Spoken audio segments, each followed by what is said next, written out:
Assalomu alaykum, hurmatli tomoshabinlar. Bugun men ishlovchi pensionerlar uchun juda muhim masalani tushuntirib beraman. Agar siz pensiyaga chiqqaningizdan keyin ham ishlayotgan bo'lsangiz, pensiyangizni oshirish, ya'ni qayta hisoblash imkoniyati bor. Eng muhimi bu masala juda ko'pchilikka tegishli. Kimdir zavodda, kimdir maktabda, kimdir bog'chada, kimdir xususiy firmada, kimdir fermer xo'jaligida, kimdir qo'riqchi, hamshira, hisobchi, haydovchi yoki ustoz bo'lib ishlayapti. Ko'pchilik o'ylaydi. Men pensiyaga chiqqanman, endi qancha ishlasam ham pensiyam o'zgarmaydi. Yo'q, har doim ham bunday emas. Bugungi ma'lumotni oxirigacha ko'ring. Chunki bitta ariza, bitta murojaat yoki bitta tekshiruv sizning oylik pensiyangizni oshirib berishi mumkin. Ba'zan odamlar yillar davomida ishlab yuradi, lekin qo'shimcha ish staji inobatga olinmaydi. Natijada o'ziga tegishli pulni olmay yuradi. Shuning uchun hoziroq kanalga obuna bo'ling. Videoga like bosing. Chunki bu mavzuni qancha ko'p odam ko'rsa, shuncha ko'p pensioner o'z haqini talab qilishni o'rganadi. Avval qanday edi? Ko'p yillar davomida odamlar pensiyaga chiqqach, ishini davom ettirsa ham pensiya masalasiga unchalik e'tibor bermasdi. Pensiya tayinlandi, demak shu summa bilan qolaman degan tushuncha juda keng tarqalgan edi. Ayniqsa qishloq joylarda, kichik tashkilotlarda, xususiy korxonalarda ishlaydigan pensionerlar pensiya qayta hisoblanishi haqida yetarli ma'lumotga ega emas edi. Aslida pensiya tizimida pensiya miqdoriga ta'sir qiladigan bir nechta muhim omil bor. Birinchisi ish staji, ikkinchisi oylik ish haqi, ya'ni pensiya hisoblashda olinadigan daromadlar. Uchinchisi qonunchilikdagi o'zgarishlar. To'rtinchisi hujjatlarning to'g'ri rasmiylashtirilganligi. Mana shu to'rtta yo'nalishda xato yoki e'tiborsizlik bo'lsa, odamning pensiyasi kam chiqishi mumkin. Endi nima o'zgardi? Hozirgi kunda davlat xizmatlari, elektron bazalar, soliq organlari va pensiya jamg'armasi ma'lumotlari oldingiga qaraganda yaxshiroq bog'lanmoqda. Lekin bu hamma narsa avtomatik ravishda to'liq va xatosiz hisoblanadi degani emas.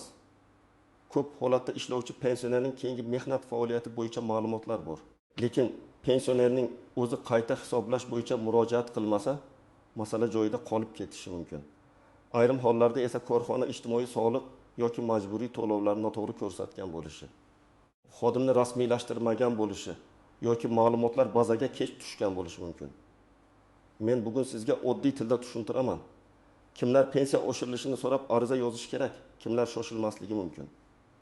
Qanday hujjatlar kerak, qayerga murojaat qilinadi, arizada nima yoziladi, eng muhim tuzoqlar qayerda. Birinchi navbatda pensiyaga chiqqandan keyin rasmiy ishlagan pensionerlar e'tibor berish kerak. Rasmiy ishlash degani nima?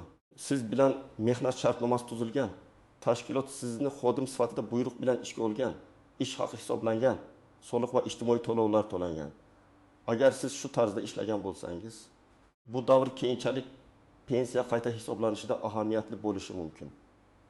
Masalan, Anvar aka 2020 yilda yoshga do'yib pensiyaga chiqqan. Pensiyasi 1.800.000 so'm qilib tayinlangan. Lekin u pensiyaga chiqqach ham maktabda qorovul bo'lib ishlashda davom etgan. 2020 yildan 2024 yilgacha har oy rasmiy maosh olgan.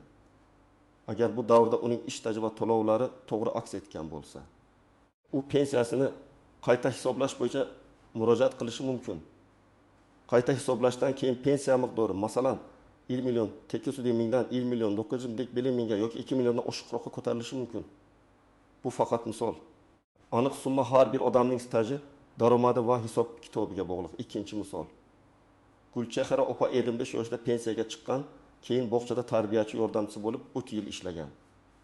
U pensiyaga chiqqan paytda umumiy ish staji yetarli bo'lgan, lekin keyingi 3 yil ham rasmiy ishlangan. Agar bu davr pensiya tizimida inobatga olinadigan bo'lsa, qayta hisoblash orqali pensiya oshishi ehtimoli bor. Lekin bu yerda bir narsani unutmaslik kerak. Har bir qo'shimcha yil avtomatik tarzda katta pul qo'shadi deb o'ylash noto'g'ri. Ba'zida oshish kam bo'ladi, ba'zida sezilarli bo'ladi. Ammo hatto 7 ming yoki 1 ming so'm oshsa ham bir yilga hisoblasak, bu 140 ming yoki 1 million 200 ming so'm degani. Pensiya uchun bu arzimas pul emas. Uchinchi misol. Rustam aka xususiy korxonada haydovchi bo'lib ishlagan. Unga sizni rasmiy qildik deyishgan. Lekin aslida maosh kartaga yordam, xizmat haqi yoki boshqa ko'rinishda tushgan. Mehnat daftarchasida yozuv yo'q. Soliq hisobotida xodim sifatida ko'rinmagan. Bunday holatda pensiya qayta hisoblashda muammo chiqadi. Chunki pensiya organi og'zaki gapga qarab ish stajini qo'shmaydi. Hujjat, elektron ma'lumot, mehnat shartnomasi, buyruq, ish haqi hisoboti bo'lishi kerak. Demak, rasmiy ishlash bilan norasmiy ishlashning farqi aynan shu joyda bilinadi. 4-misol. Marhamat opa pensiyaga chiqqandan keyin tikuvchilik seksida ishlagan. Unga har oy naqd pul berilgan, lekin soliq to'lanmagan. U o'ylagan, men ishladim-ku, nega pensiyam oshmaydi? Men bunday vaziyatda shuni tushuntiraman. Qonuniy hisob-kitob hujjatga asoslanadi. Agar ish beruvchi sizni rasmiylashtirmagan bo'lsa, bu alohida muammo. Bunday paytda avval ish stajini tasdiqlash masalasini hal qilish kerak bo'ladi. Ba'zan sud orqali, ba'zan arxiv hujjatlari orqali, ba'zan ish beruvchi bergan ma'lumotnomalar orqali masala ko'riladi. Lekin bu oson yo'l emas. Endi kimlar unchalik xavotir olmasligi mumkin? Agar siz pensiyaga chiqqaningizdan keyin umuman ishlamagan bo'lsangiz, albatta, keyingi ish staji bo'yicha qayta hisoblash haqida gap bo'lmaydi. Lekin baribir pensiya hujjatlaringizda xato bo'lmaganini tekshirtirish foydali. Chunki ba'zan pensiya tayinlangan paytda eski ish joyingizdagi ish haqi to'liq olinmagan, biror yil stajga kiritilmagan, arxiv ma'lumotnomasi yetishmagan bo'lishi mumkin. Agar siz pensiyaga chiqqandan keyin faqat 1-2 oy ishlagan bo'lsangiz, pensiyada katta o'zgarish kutmaslik kerak. Lekin rasmiy ishlagan bo'lsangiz, ma'lumotni tekshirtirish zarar qilmaydi. Agar sizning maoshingiz yuqori bo'lgan bo'lsa, qisqa davr ham ayrim hisob-kitoblarda ta'sir qilishi mumkin. Ammo odatda ko'proq yillar davomida rasmiy ishlash pensiya oshishiga kuchliroq ta'sir qiladi.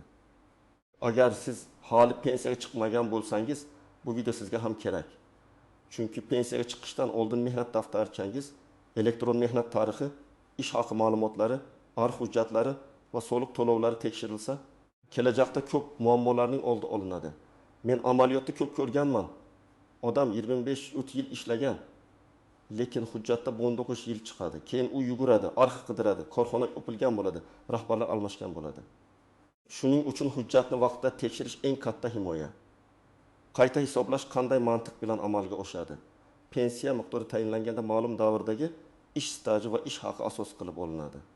Agar pensiya tayinlangandan keyin odam rasmiy ishlagan bo'lsa, uning keyingi mehnat faoliyati bo'yicha qo'shimcha ma'lumotlar paydo bo'ladi. Shu ma'lumotlar asosida pensiya qayta ko'rib chiqilishi mumkin. Lekin bu har oy maosh oldim, demak har oy pensiyam oshadi degani emas. Odatda qayta hisoblash ma'lum tartibda, ariza asosida va tegishli muddatlar bo'yicha amalga oshiriladi. Shu joyda tomoshabinlar ko'p so'raydigan savol bor. Men ishlab yurgan paytim pensiyam kamayib qolmaydimi? Ayrim davrlarda ishlovchi pensionerlarning pensiya to'loviga turlicha tartiblar bo'lgan.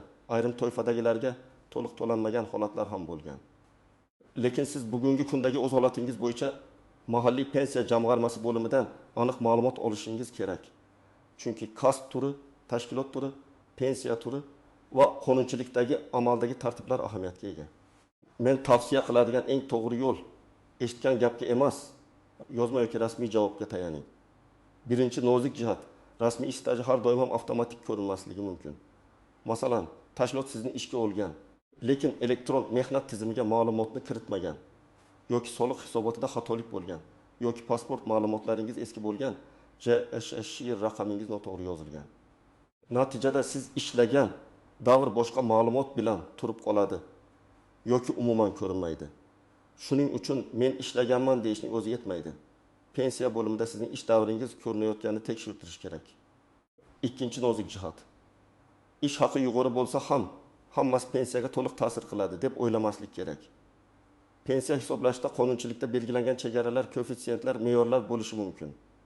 Masalan, odam 10 million so'm maosh olgan bo'lsa ham pensiya hisob kitobida bu summa muayyan tartibda olinadi.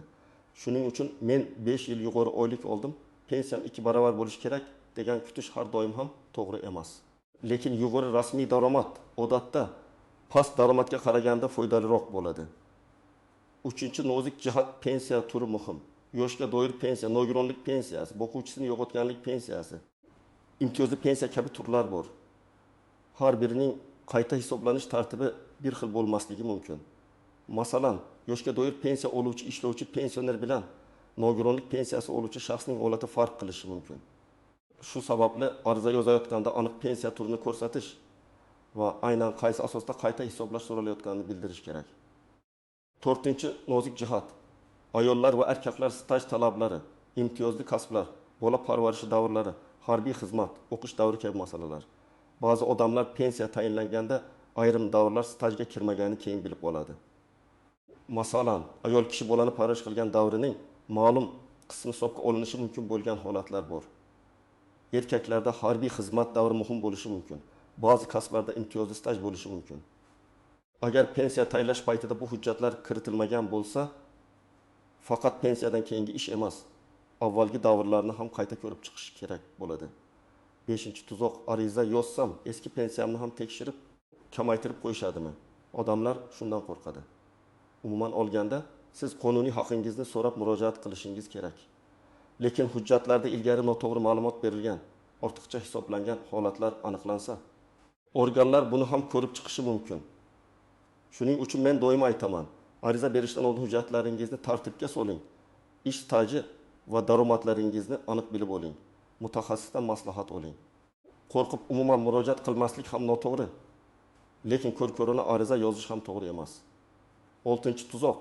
Ish beruvchi sizni rasmiy ishlatganmiz deb aytadi, lekin haqiqatda to'lov qilmagan bo'ladi. Pensioner esa ish beruvchiga ishonadi. Keyin pensiya bo'limiga borsa, ma'lumot chiqmaydi. Bunday vaziyatda ish beruvchidan quyidagilarni so'rash kerak. Ishga qabul qilish buyrug'i nusxasi, mehnat shartnomasi, ish haqi hisoblanganligi haqida ma'lumotnoma, to'langan soliqlar haqida ma'lumot, agar bo'lsa elektron mehnat daftarchasi yozuvi. Agar ish beruvchi bularni berishdan qochsa, demak masala jiddiy. 7-nozik jihat arxiv muammosi. Eski tashkilotlar yopilgan, qayta tashkil etilgan, nomi o'zgargan bo'lishi mumkin. Masalan, sobiq kolxoz, sovxoz, zavod, qurilish boshqarmasi, tuman matbuot jamiyati, eski maktab yoki kasalxona bo'limlari. Bunday joylarda ishlaganlar ko'pincha arxivdan ma'lumot olish kerak bo'ladi. Arxiv ma'lumotnomasida ishga kirgan va chiqqan sanalar, lavozim, ish haqi ko'rsatilishi zarur. Agar faqat ishlagan deb yozilib, aniq sanalar bo'lmasa. Pensiya bo'limi qo'shimcha hujjat so'rashi mumkin. 8-nozik jihat muddat masalasi. Ba'zan odamlar, men 5 yil oldin ariza berishim kerak ekan, endi kech bo'ldimi deb so'raydi. Pensiya qayta hisoblanishi bo'yicha to'lov qaysi sanadan amalga oshirilishi alohida tartibga bog'liq. Ko'p hollarda murojaat qilingan kundan yoki belgilangan tartibdagi sanadan boshlab hisoblanadi. Shuning uchun kechiktirmaslik juda muhim. Agar bugun haqli bo'lsangiz, bugun harakat qiling. Chunki har oy o'tgan sari siz ehtimoliy qo'shimcha pulni yo'qotayotgan bo'lishingiz mumkin. 9-nozik jihat. Pensiya miqdori oshishi har doim katta bo'lmasligi mumkin. Masalan, Karim aka pensiyaga chiqqach 2 yil qorovul bo'lib minimal ish haqiga yaqin maosh olgan. U ariza berdi. Qayta hisoblash natijasida pensiyasi 4-5 ming so'mga oshdi. Kimdir buni kam deydi. Lekin kartdan 5 ming so'm har oy yiliga eqib chartan ming so'm. Agar bu oshish umr bo'yi davom etsa, bu ham pul. Boshqa tomondan Otabek aka pensiyaga chiqqach 6 yil yuqori maoshli muhandis bo'lib ishlagan. Uning qayta hisobida 2 ming yoki 4 ming so'mgacha oshish bo'lishi mumkin. Bu misollar shartli, lekin mantiqni tushuntiradi. Natija har bir odamda alohida. 10-nozik jihat xususiy tadbirkor sifatida ishlash. Agar pensioner yakka tartibdagi tadbirkor bo'lib faoliyat qilgan bo'lsa yoki o'zini o'zi band qilgan bo'lsa, u davrlar qaysi tartibda hisobga olinishi to'lovlar va ro'yxatdan o'chish holatiga bog'liq. Shunchaki bozorda savdo qildim yoki uyda tikuvchilik qildim degan gap yetmaydi. Rasmiy ro'yxat to'langan ijtimoiy soliq faoliyat davri tasdiqlanishi kerak. Shuning uchun tadbirkor pensionerlar albatta soliq organi ma'lumotlarini ham tekshirirsin. Endi eng muhim qismga o'tamiz. Siz ishlovchi pensionersiz yoki pensiyaga chiqqandan keyin ishlagansiz. Pensiyani oshirish uchun nima qilasiz? Birinchi qadam, o'z holatingizni aniqlang. Qachon pensiyaga chiqqansiz? Pensiyaga chiqqandan keyin qayerlarda ishlagansiz? Har bir ish joyi bo'yicha sanalarni yozib chiqing. Qaysi kundan qaysi kungacha, qaysi lavozimda? Rasmiy yoki norasmiy maosh kartaga tushganmi? Mehnat shartnomasi bo'lganmi? Oddiy daftar oling va hammasini ro'yxat qiling. Masalan, 2021 yil sentabrdan 2023 yil o'tim iyungacha 12 maktabda qorovul. 2023 yil iyuldan hozirgacha baraka servis MCHda haydovchi. Shu tartibda yozing. Ikkinchi qadam, hujjatlarni yig'ing. Pasport yoki ID karta, pensiya guvohnomasi, mehnat daftarchasi bo'lsa, uning nusxasi. Elektron mehnat daftarchasidan ma'lumot.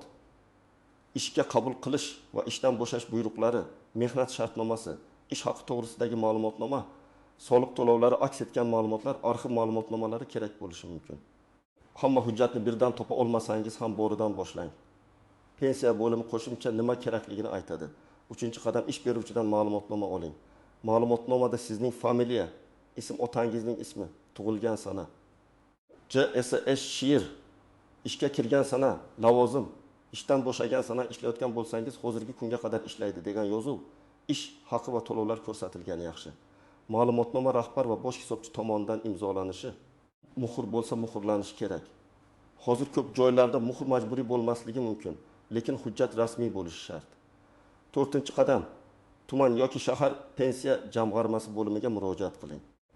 Yashash joyingiz bo'yicha pensiya bo'limiga borishingiz mumkin. Ayrim xizmatlar, davlat xizmatlari markaziy yoki elektron portallar orqali ham bo'lishi mumkin. Lekin amaliyotda ko'pchilik pensioner uchun eng tushunarli yo'l pensiya bo'limiga borib, mutaxassisga holatni tushuntirishdir. Borayotganingizda barcha hujjatlarning asl nusxasi va ko'chirmasini olib boring. Ko'chirmalarni oldindan tayyorlab qo'ysangiz, vaqtingiz tejaladi. 5-qadam ariza yozing. Arizada juda murakkab yuridik so'zlar shart emas. Muhimi, talab aniq bo'lsin. Masalan, ariza mazmuni shunday bo'lishi mumkin. Men falonchi yoshga doir pensiya oluvchiman. Pensiya tayinlangandan keyin falon tashkilotda falon sanadan falon sanagacha rasmiy ishladim. Mazkur dar bo'yicha ish stajim va ish haqimni inobatga olgan holda pensiyamni qayta hisoblab berishingizni so'rayman. Ilova qilinadi. Mehnat shartnomasi nusxasi, ish haqi ma'lumotnomasi, buyruq nusxasi va boshqa hujjatlar. Agar bir nechta ish joyingiz bo'lsa, hammasini alohida yozing. 6-qadam arizangiz ro'yxatdan o'tganini tekshiring. Bu juda muhim. Ko'p odam ariza yozadi, qoldiradi, keyin javob bo'lmadi deydi. Siz ariza kirim qilingan raqamni, sanani qabul qilgan xodimni bilib oling. Agar imkon bo'lsa, arizaning 2-nusxasiga qabul qilinganligi haqida belgi qo'ydiring. Elektron topshirsangiz, tasdiq kvitansiyasini saqlang. Chunki keyinchalik muddatlar va javob masalasida bu sizning dalilingiz bo'ladi. 7-qadam javobni kuting va natijani tekshiring. Pensiya qayta hisoblandi deysa, yangi miqdorni qanday hisoblashganini so'rang. Sizga tushunarli qilib izoh berishlarini talab qiling. Agar oshish bo'lmasa, sababini yozma so'rang. Balki ish staji yetarli ta'sir qilmagandir. Balki ma'lumotlar bazada ko'rinmagandir. Balki hujjatda kamchilik bordir. Bo'lmaydi degan og'zaki javob bilan cheklanib qolmang. Yozma javob bo'lsa, keyingi harakatingiz aniq bo'ladi. 8-qadam agar rad etilsa, sababini tahlil qiling.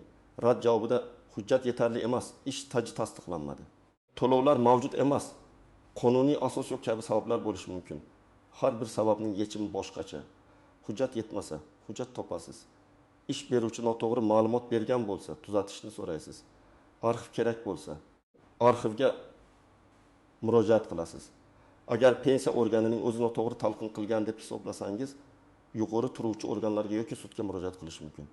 9-qadam ish beruvchingizni ham mas'uliyatga chaqiring. Ayniqsa hozir ham ishlayotgan bo'lsangiz, har oy ish haqi rasmiy hisoblanayotganini tekshirib boring. Kartaga pul tushgani yetarli emas. Pul qanday asosda tushyapti? Siz shtatdagi xodimisiz? Mehnat shartnomangiz bormi? Soliq va ijtimoiy to'lovlar bormi? Elektron mehnat tarixingizda ish joyingiz ko'rinadimi? Bularni tekshirish uyat emas. Bu sizning huquqingiz. 10-qadam oilangizdagi pensionerlarga yordam bering. Ko'p otaxon, onaxonlar ariza yozishni, hujjat yig'ishni, elektron bazani tekshirishni bilmaydi. Farzandlar, nabiralar, qarindoshlar yordam berishi kerak. Bir pensionerning pensiyasi 1000 so'mga oshsa ham uning dori-darmoniga, kommunal to'lovga, oziq-ovqatiga yordam bo'ladi. Shuning uchun bu videoni faqat o'zingiz uchun emas, ota-onangiz, qo'shningiz, qarindoshingiz uchun ham ko'ring. Ariza yozishda nimalarga e'tibor beramiz? Birinchidan, arizada sana va shaxsiy ma'lumotlar aniq bo'lsin. Ikkinchidan, pensiyamni oshirib bering deb umumiy yozmang. Pensiyaga chiqqanimdan keyingi rasmiy ish davrim va ish haqimni inobatga olib qayta hisoblab berishingizni so'rayman deb yozing. 3-dan, ilova hujjatlarni sanab chiqing. 4-dan, telefon raqamingizni yozing. 5-dan, arizangiz nusxasini o'zingizda saqlang. Yana bir muhim maslahat, har qanday og'zaki maslahatni yozma hujjat bilan mustahkamlang. Masalan, pensiya bo'limida xodim sizga oshmaydi desa, iltimos sababini yozma ravishda berasizmi deb so'rang. Bu janjal qilish degani emas. Bu madaniyatli va qonuniy yo'l. Chunki yozma javobda aniq norma, aniq sabab ko'rsatiladi. Shunda siz ham keyingi qadamni bilasiz. Agar sizda eski mehnat daftarchasi bo'lsa, uni ehtiyot qiling. Ba'zan odamlar mehnat daftarchasini yo'qotadi. Keyin yillarni isbotlay olmay qiynaladi. Agar daftarchada yozuvlar noaniq, muhrlar o'chgan, sanalar noto'g'ri bo'lsa, hozirdan tuzatish choralarini ko'ring. Korxona hali mavjud bo'lsa, aniqlashtiruvchi ma'lumotnoma oling. Korxona yopilgan bo'lsa, arxivni qidiring. Bugun qilingan bitta harakat ertaga katta muammoni oldini oladi. Agar siz pensiyaga chiqqandan keyin bir nechta joyda yarim stavkada ishlagan bo'lsangiz ham, davrlarni yashirmang. Masalan, ertalab maktabda, kechqurun xususiy firmada ishlagan bo'lishingiz mumkin. Har bir rasmiy ish joyi bo'yicha ma'lumotlarni yig'ing. Pensiya hisob kitobida qaysi bir ahamiyatli bo'lishini mutaxassis ko'radi. Sizning vazifangiz ma'lumotni to'liq taqdim etish. Demak, hurmatli tomoshabinlar, ishlovchi pensioner pensiyani oshirish masalasi oddiy gap emas. Bu real pul, real huquq va real imkoniyat. Pensiyaga chiqqandan keyin rasmiy ishlagan bo'lsangiz, ish stajingiz va ish haqingiz pensiya qayta hisoblanishiga ta'sir qilishi mumkin. Lekin buning uchun hujjatlar tartibli bo'lishi, ish rasmiy bo'lishi, ariza yozilishi va javob nazorat qilinishi kerak. Men sizga tavsiya qilaman. Bugunoq ish davrlaringizni yozib chiqing, hujjatlaringizni tekshiring. Ish beruvchidan ma'lumotnoma oling va pensiya jamg'armasiga murojaat qiling. Agar oshsa, har oy qo'shimcha daromad olasiz. Agar oshmasa ham, hech bo'lmaganda hujjatlaringizni tartibga solib qo'yasiz va kelajakdagi xatolarning oldini olasiz. Izohlarda yozing. Siz pensiyaga chiqqandan keyin ishlaganmisiz? Ariza berib ko'rganmisiz? Pensiyangiz oshganmi yoki rad javobi olganmisiz? Tajribangiz boshqa odamlarga yordam beradi. Videoga like bosing, kanalga obuna bo'ling va bu videoni ishlayotgan pensioner tanishlaringizga yuboring. Chunki ko'pchilik o'z haqini bilmagani uchun yillar davomida kam pensiya olib yurishi mumkin.